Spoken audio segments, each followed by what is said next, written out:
Bienvenido nuevamente al curso de Python. En esta oportunidad vamos a hablar acerca de la programación orientada a objetos.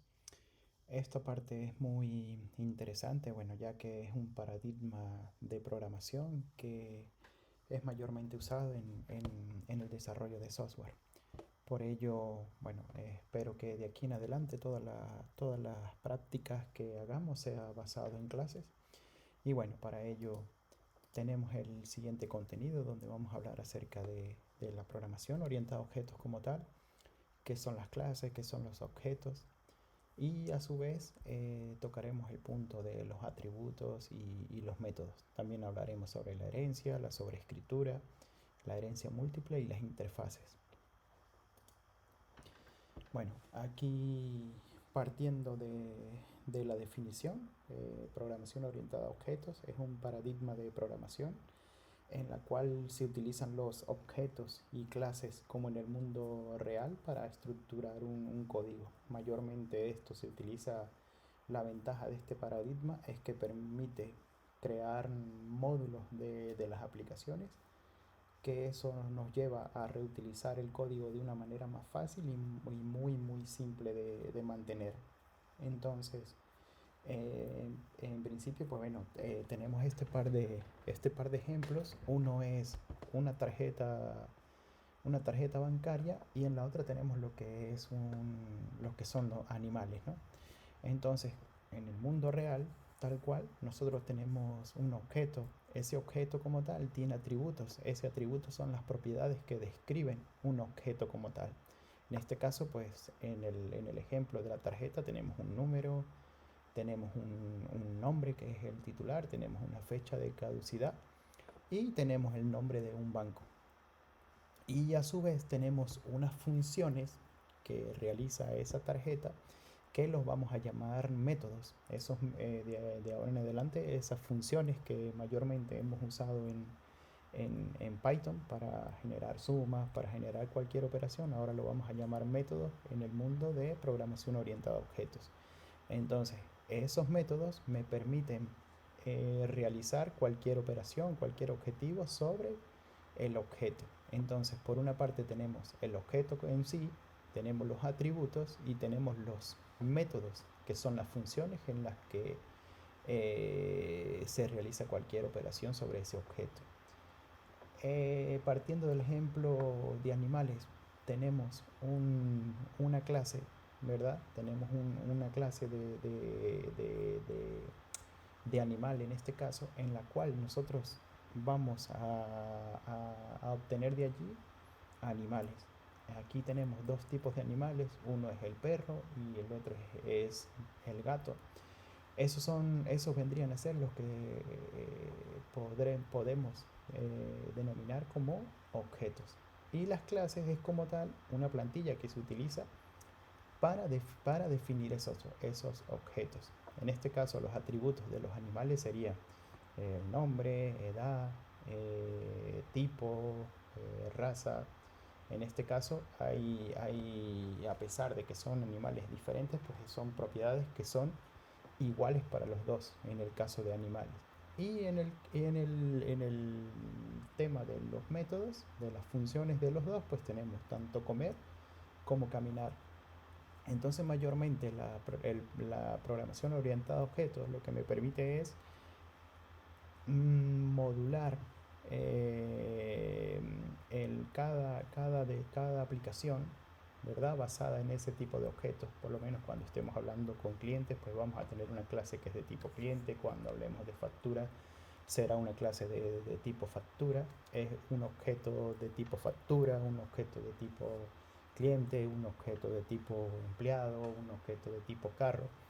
Y así, de aquí en adelante se va a usar este tipo de paradigma para desarrollar cualquier aplicación. Entonces, mayormente esta es la definición de la programación orientada a objetos, que está basada en objetos y clases para estructurar un código. Esos objetos y clases se pueden ver tal cual como en el mundo real, basado en atributos, que son las propiedades, y propiedades o características, como lo quieran interpretar, y los métodos, que son las funciones u operaciones que realiza ese objeto como tal. Entonces, ya entrando en la definición de una clase, ¿verdad? Una clase es simplemente una plantilla o una estructura para crear objetos. Pueden imaginarlo o verlo como el plano de una casa, ¿verdad? Ustedes ven en algunas residencias, hay casas que son residencias de casas completamente idénticas. Esto es porque usan un plano y de ese plano obtienen la cantidad de casas, ¿verdad? Entonces en ese caso el plano de esa casa vendría a ser una clase que se define y luego de esa clase se hace una copia, ¿verdad? De ese plano para obtener las diferentes casas. Entonces, el objeto vendría a ser una instancia, así como acá. Como acá vemos el ejemplo de las casas, estas casas vendrían a ser una instancia del plano principal. En este caso, el plano es la clase o plantilla que me define cómo estará compuesta esa casa. Por lo menos, si yo tengo este plano donde me dice que aquí estará la cocina, aquí estará la sala, aquí estará el baño, con ciertas medidas de aquí a aquí, con ciertas características de altura, ancho, color, X, todo parte de una clase, ¿verdad? Que es la plantilla. Y luego yo voy a instanciar esa clase para crear un objeto. Este objeto en este caso vendría a ser una casa donde voy a tener diferentes propiedades. ¿Por qué? Porque voy a tener un diferente color, más que todo en este caso color, porque todo lo demás vendrá definido igual. La estructura, si es bloque, si es cemento, si es cabilla, si es viga, si es acero, si es madera, todo lo define el plano de la casa. Y ya aquí pues son las diferentes características que va a tener propiamente cada objeto. Entonces, una clase es una plantilla, como lo indica la definición, o una estructura para crear objetos.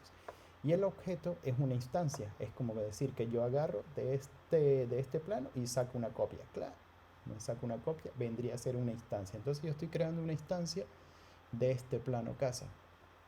Aquí, como le indica, cada objeto tiene sus atributos únicos, como en el caso de color, basados en la plantilla de su casa, o a su vez, cada uno parte de esta base, pero luego cada objeto extiende, ¿verdad?, sus atributos o sus métodos. En este caso, esta casa sí parte de aquí, pero luego viene la persona y bueno, le crea un segundo piso, le crea un jardín, le crea una piscina, pero ya él lo que está haciendo es extender de la base que es única para los cuatro objetos. Entonces, esto es en resumen la clase. Siempre que lo escuchen, una clase es una plantilla y simplemente de la plantilla se va a obtener los diferentes objetos que voy a usar en nuestra aplicación, hablando de desarrollo de software. Y el objeto es la instancia en sí. Como ven, yo puedo de una clase obtener cualquier cantidad de objetos. Como en este caso, estoy obteniendo 4 objetos de este mismo plano casa. Ya lo veremos más en detalle cuando estemos creando la práctica. Luego tenemos lo que son los atributos y los métodos. Atributos, pues simplemente son las propiedades que describen el objeto, ¿verdad? Como el color, el tamaño, marca, dependiendo del objeto del que estemos hablando al momento. Los métodos, como lo comentaba, son funciones definidas dentro de la clase que describen el comportamiento del objeto. Entonces aquí tengo un ejemplo, ¿verdad? Que es de una clase que es de tipo vehículo o coche o carro, auto, como lo quieran llamar. Es una clase que va a tener los atributos de color, marca y puertas, y tengo las funciones o los métodos de encender, acelerar y frenar. Yo creo mi plantilla de coche y luego lo que se hace es obtener instancias de esa clase coche. ¿Qué instancia creo? Bueno, ya voy a crear los objetos en sí que van a darle vida a esta plantilla. Cuando ya me creo una instancia de esa clase, pues le doy vida. ¿Cómo le doy vida? Pues agregando los atributos que son parte de esa clase, como el color, ya le estoy pasando un atributo, el color rojo, le estoy pasando la marca que es Volkswagen, y le estoy pasando las puertas, que es la cantidad de puertas que usa el auto como tal. En este caso lo estoy agregando que es un tipo de 2 puertas. En las funciones, pues nada, como en funciones tengo encender, acelerar y frenar, ya es el tipo de operación que nosotros le querramos agregar específicamente, pero partiendo de la base son las mismas de la clase coche, que son encender, acelerar y frenar, porque son las funciones que realiza un coche como tal. Entonces, bueno, ya tenemos lo que son los atributos, los métodos y cómo se definen para una clase. En Python, bueno, pues para definir una clase en Python se hace con la siguiente sintaxis. Simplemente usamos la palabra reservada class, el nombre de la clase, los 2 puntos como siempre para continuar en la siguiente línea, y luego definimos lo que son los métodos o atributos, si en el caso que lo requiera, ¿verdad? Pero mayormente esta es la sintaxis: una clase, el nombre de la clase, y abajo aparecerán los métodos que van a utilizar esa clase. Como en el caso anterior, ¿cuáles serían esos métodos? Pues encender, acelerar y frenar. En este caso se definen acá. Aquí tengo un ejemplo de una clase vacía. Esta clase no tiene ni atributos ni métodos, por lo tanto es simplemente una prueba de cómo se crea una clase vacía. Se hace como les indicaba, con la palabra class, saludo, y pass. Este pass es para indicar que la clase es vacía, que la clase o el método siempre que usen pass es para indicar que esto está vacío y por lo tanto no va a retornar ni a hacer ninguna operación dentro de la clase. Es solo se crea y ya es un objeto que se crea en referencia a este caso como es saludo. Y bueno, para recordarles la indentación, siempre tienen que trabajar con la indentación. En este caso, cuando creamos la clase, tenemos que indentar en la siguiente línea pues los métodos y atributos, y ya saben, con 4 espacios acá. Luego tenemos lo que es un constructor. Un constructor es un tipo de método especial que se usa en las clases para indicarle a la plantilla, en este caso la clase, los diferentes atributos que vamos a utilizar. Una clase puede ser una clase vacía, como lo vimos en el ejemplo anterior, o podemos tener clases que requieran algunos atributos, y estos atributos mayormente se definen en, en el constructor. Siempre que escuchen sobre programación orientada a objetos, pues van a escuchar el término de constructor, que es el que permite que se instancie una clase. Entonces, ese tipo de método especial se define de la siguiente forma. Aquí tenemos un ejemplo donde usan un constructor que recibe 2 parámetros. En este caso estamos creando, recuerden que estos son comentarios. Aquí estamos definiendo una clase que se llama persona, ¿verdad? Y le estamos creando un método ini. El método ini siempre se genera de esta forma, con 2 pisos o bajo o underscore ini, y cierra con ello. Ini, y luego el self es una palabra reservada y es para indicar, el self es para indicar que es una instancia de la misma clase. Esto siempre va por defecto. Esto tiene un valor a nivel interno de Python y siempre se debe colocar tanto en el constructor como en cualquier método que se defina dentro de una clase. Y le estoy diciendo al constructor que me reciba 2 parámetros. Esos son el nombre y la edad. Aquí estoy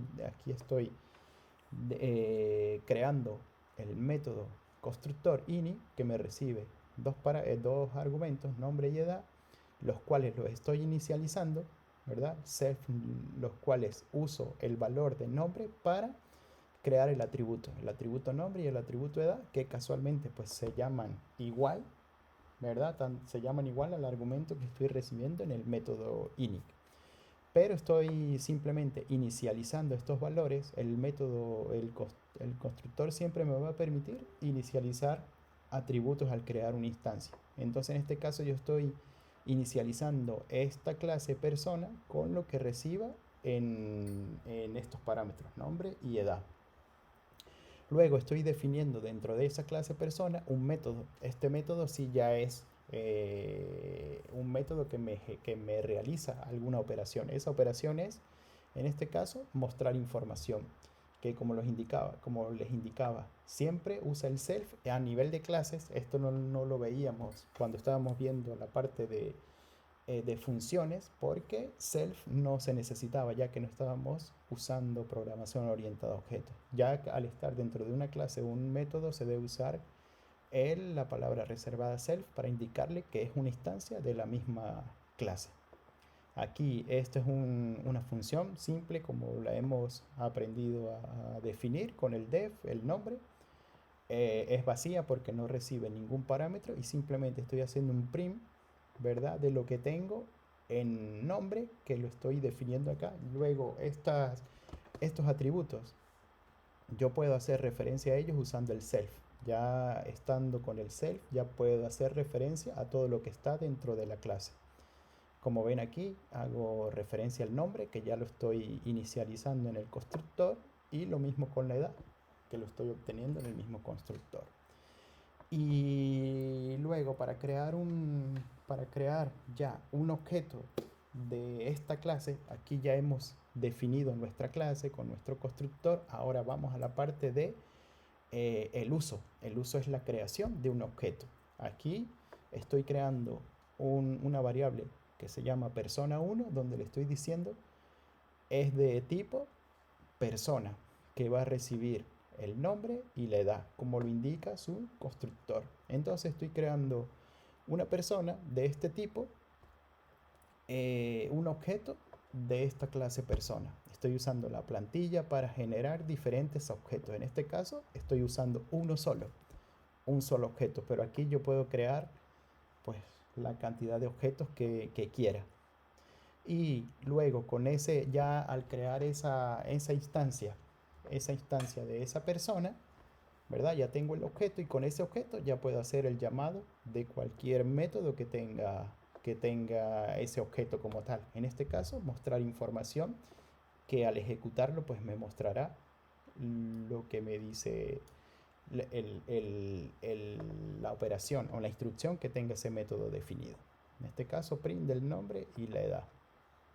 Como les indicaba, el self es una variable que representa la instancia de la clase y siempre tiene que estar allí, tanto en el constructor como en los diferentes métodos. Y luego, para hacer referencia a los atributos que están dentro de la clase, pues lo uso con el self.nombre y el self.edad, en este caso para estos dos atributos. Luego tenemos lo que es la herencia. Ya al estar involucrados con la programación orientada a objetos, la herencia es uno de los factores importantes, porque en ella podemos aplicar tal cual un proceso mediante el cual se puede crear una clase hija que va a heredar. Por eso se llama esta parte se llama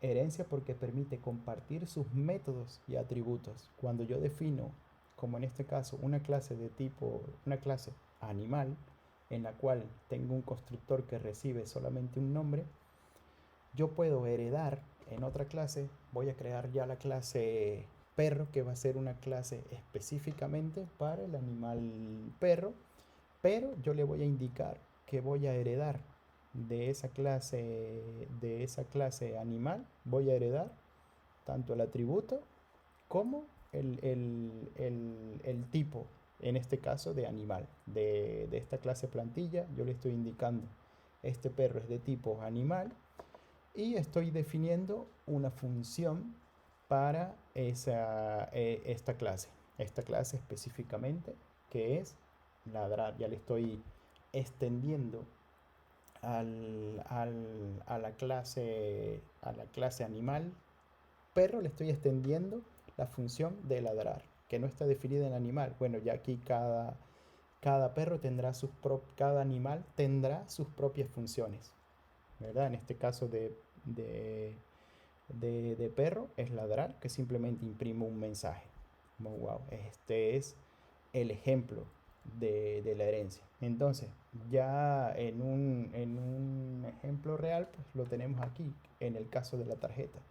Tenemos una tarjeta que define un constructor que recibe un ID y una cantidad y me retorna el valor de ello, ¿verdad? Tenemos también un método definido que es para mostrar el saldo, el cual me va a retornar el saldo obtenido de ello, ¿verdad? De esa operación.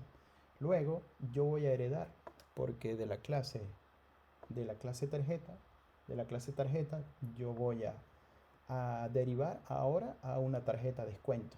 Entonces heredo de tarjeta, defino el constructor para tarjeta descuento, ¿verdad? Le agrego el ID, el descuento, la cantidad y nada, pues hago las diferentes operaciones. Creo el propio método para para esta clase y luego lo que hago es crear los diferentes objetos. En este caso me voy a crear una variable que es de tipo tarjeta descuento, le paso los valores que me indica. Como ven, tarjeta descuento tiene 1, 2 y 3 parámetros de entrada. En cambio, tarjeta tiene solamente 2. Entonces me creo un tipo tarjeta descuento, le paso los valores y uso el saldo. El saldo, como lo ven, cuando hago t mostrar saldo, t mostrar saldo, como t está heredando, como tarjeta descuento está heredando de tarjeta, fíjense que yo hago mostrar saldo y lo que hace es invocar este método de la clase padre. Y la clase padre pues realiza X operación, en este caso simplemente mostrar el saldo y lo retorna tal cual, ¿verdad? Y luego también hago la invocación de mostrar descuento y ejecuto el método mostrar descuento de la clase propia en sí. En eso se basa la herencia, que se hereda atributos y métodos de la clase padre, pero a su vez usa las que declara la propia clase, hija en este caso. Esto es más que todo lo que es la herencia. También tenemos el término encapsulación, que lo van a escuchar mucho. Encapsular significa ocultar cierta información, que para el desarrollo de software se usa mucho, ya que permite ocultar información y luego por medio de clases o interfaces, que la veremos más adelante, me permite mostrar solamente la parte necesitada, ya que hay mucho código delicado que debe ser oculto precisamente por seguridad. Entonces por diseño y para hacerlo completamente modular, pues se hace completamente encapsulado y se muestra solo la parte que los diferentes módulos o programas lo necesitan. Eso es lo que es la encapsulación, que es parte también de la programación orientada a objetos. Otro término que se usa también es el polimorfismo. El polimorfismo pues es simplemente una función, como en este caso mostrar descuento, que me permite realizar diferentes funciones. Tengo el mismo nombre, pero realizo diferentes funciones. Entonces el polimorfismo es usar el mismo nombre en este caso, de ladrar, pero yo puedo realizar diferentes funciones para ese método de ladrar. Eso es lo que es en este caso para el polimorfismo. Y luego tenemos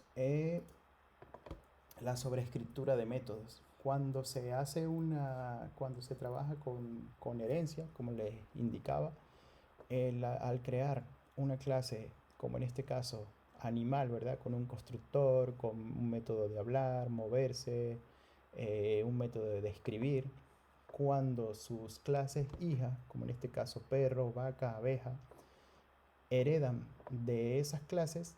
Todas estas clases hacen uso de los métodos que están definidos en la clase padre, pero a su vez se hace una sobreescritura. La sobreescritura es que yo agarro el mismo método hablar de la clase padre y le agrego mi propia funcionalidad dependiendo de la clase donde estoy. Como en este caso, como es perro, hablar, ¿qué le voy a imprimir? Pues le voy a definir una función específica para la clase perro. Igualmente para la vaca. No es lo mismo para el perro que para la vaca o que para la abeja.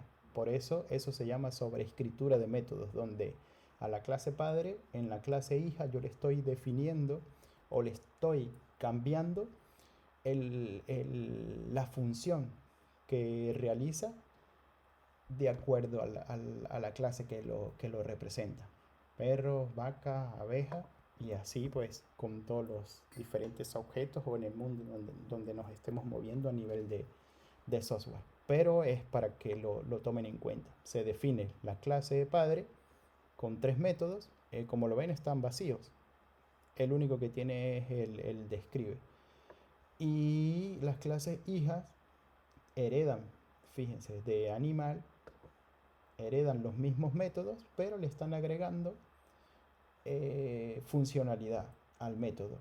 ¿Por qué no definen el tercer método? Porque ya tiene su propia funcionalidad. Entonces no me interesa pues definirla aquí. Por ello, pues nada, cuando yo hago una instancia de perro, pues estaré utilizando igual descríbeme porque es parte de perro. Entonces, para que más que todo lo entiendan de esta forma, que al tener nuestra clase padre, podemos con las clases hijas extender o sobreescribir los métodos. Y aquí, esto es lo que diríamos extender, donde en la clase abeja yo le estoy creando un nuevo método, o sea, estoy extendiendo la funcionalidad de animal solamente para esta clase, donde estoy creando un nuevo método y por lo tanto una nueva función para este animal. En este caso, picar. Y bueno, es más que todo así es como se trabaja con programación orientada a objetos, que eso lo van a ver de aquí en adelante cada vez que toquen alguna aplicación que esté usando este paradigma. Y bueno, vámonos con la práctica. Haré una pausa y continuaré en el siguiente video con la práctica.